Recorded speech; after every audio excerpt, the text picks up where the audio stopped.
असहजता पैदा होती है आदर्श से।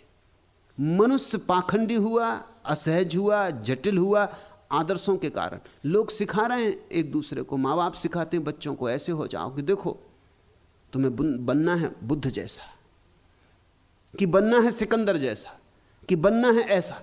कोई माँ बाप अपने बच्चों को नहीं कहते कि तुम्हें तुम ही बनना है।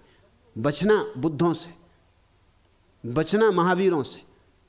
वे हो गए, सुंदर थे, महिमापूर्ण थे, मगर उनसे अगर कोई एक बात सीखनी हो तो यही सीखना कि वे अपनी निजता में जिए, तुम भी अपनी निजता में जीना। आचरण मत करना, अनुकरण मत करना।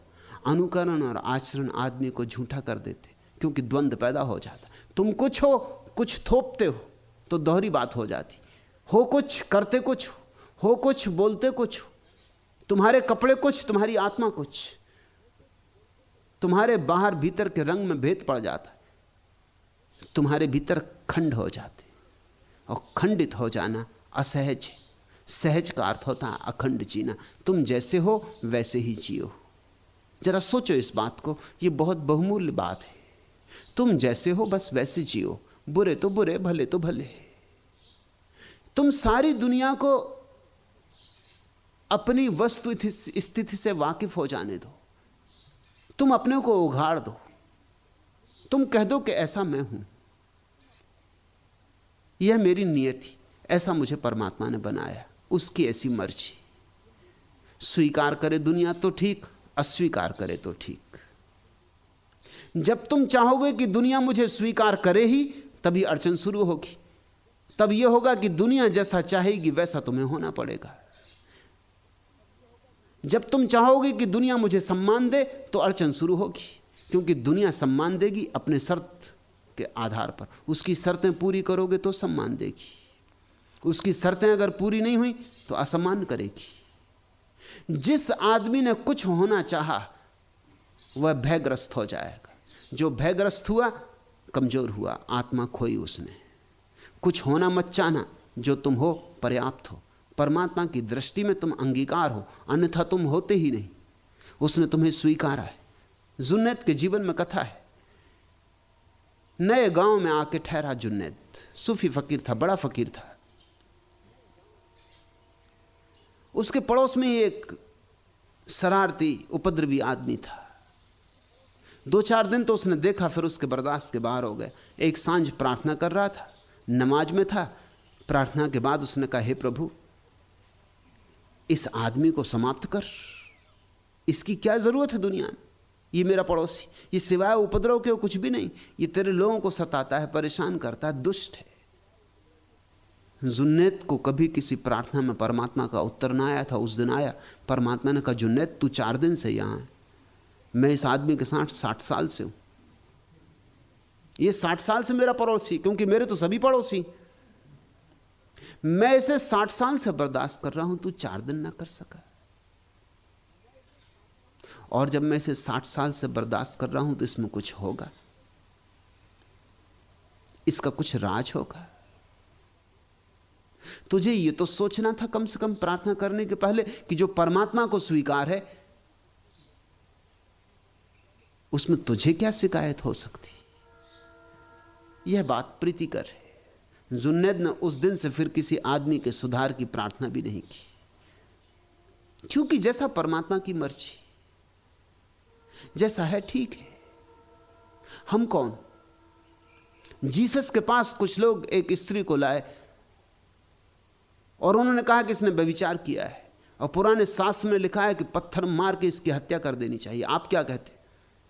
जीसस नदी के किनारे बैठे थे। जीसस सोच में पड़े होंगे, पत्थर मार के हत्या कर देना, अगर इसकी आज्ञा दें तो हिंसा होगी। फिर जीसस के प्रेम के सिद्धांत का क्या होगा? और अगर कहें कि नहीं क्षमा कर दो तो लोग नाराज होंगे। लोग कहेंगे तुम हमारे पुराने धर्म का खंडन कर रहे हैं, हमारे शास्त्र का खंडन कर रहे हैं। लोग यही चाहते थे। असल में लोग आए ही इसलिए थे कि अगर जीसस कहेंगे कि क्षमा कर दो इसको, तो हम ये पत्थर जीसस को ही मारेंगे, क्योंकि वह हमारे पुराने धर्म ग्रंथ के खिलाफ बात कर रहे हैं। और अगर उन्होंने कहा कि मारो इसे पत्थर, तो हम इस स्त्री की हत्या भी करेंगे और जीसस से कहेंगे क्या हुआ तुम्हारे प्रेम का, तुम्हारी करुणा का। कहां गई तुम्हारी करुणा, कहां गया तुम्हारा प्रेम? सब धोखाधड़ी की बातें। मगर उन्हें पता नहीं था कि जीसस क्या उत्तर देंगे। जीसस ने कहा कि ठीक कहते हैं पुराने शास्त्र, ठीक ही कहते होंगे, उठा लो पत्थर, इस स्त्री की हत्या कर दो। लेकिन पत्थर वही लोग मारें जिन्होंने कभी व्यभिचार ना किया हो और कभी व्यभिचार का विचार ना किया हो। वो जो पंचगांव के आगे खड़े थे, मेयर रहा होगा और म्युनिसिपल कमेटी के मेंबर और सब, वो जल्दी से पीछे हट गए भीड़ में, क्योंकि कौन झंझट करे, गांव भर जानता है, सबकी हरकतें जानता है। और अगर व्यभिचार ना भी किया हो तो विचार तो किया ही। ऐसा आदमी तो खोजना कठिन है जिसने व्यभिचार का विचार ना किया हो, जो मोहित ना हुआ हो, आकर्षित ना हुआ हो। वो चुपचाप पीछे हट गए। धीरे धीरे वो जो लोग आए थे उनके हाथ में पत्थर थे, पत्थर उन्होंने वहीं गिरा दिए और धीरे धीरे लोग नदारत होने लगे। सांझ हो रही थी, सूरज ढल रहा था। सूरज के ढलते ही जैसे अंधेरा हुआ, लोग भाग गए वहां से। स्त्री अकेली छूट गई। उस स्त्री ने जीसस के चरणों पर सिर रखा और कहा कि आप मुझे जो भी सजा देना चाहें दें, मैं व्यभिचारिणी हूं, मैं स्वीकार करती हूं, मैं पापनी हूं, और आपकी करुणा ने मेरे हृदय को गदगद कर दिया, आप जो भी सजा दें। जीसस ने कहा कि मैं कौन हूं सजा देने वाला? मैं तेरे और तेरे परमात्मा के बीच कौन हूं? तू जान, तेरा काम जान और तेरा परमात्मा जाने। मैं कोई निर्णय नहीं लेता। अगर तुझे लगता हो कि कुछ गलत किया है तो अब मत करना, और तुझे लगता हो कि जो है वो ठीक है तो जारी रखना। निर्णायक परमात्मा होगा, तेरे और परमात्मा के बीच अंतिम निर्णय होने वाला है, कोई बिचवैया नहीं। तू जा। ख्याल करते हो इस बात में? जीसस का प्रतिष्ठित वचन है, बुराई की भी निंदा मत करना, बुराई की भी। क्यों? इसलिए कि अगर परमात्मा चला रहा है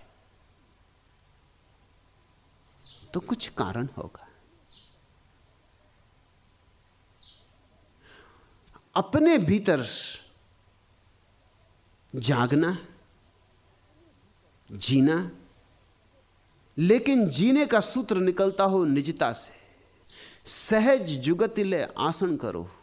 अगर तुम्हारा जीवन सहज हो जाए तो बस ठहर गए, आसन लग गया। यही असली आसन है। पालथी मार के और सिद्धासन लगाना असली आसन नहीं है।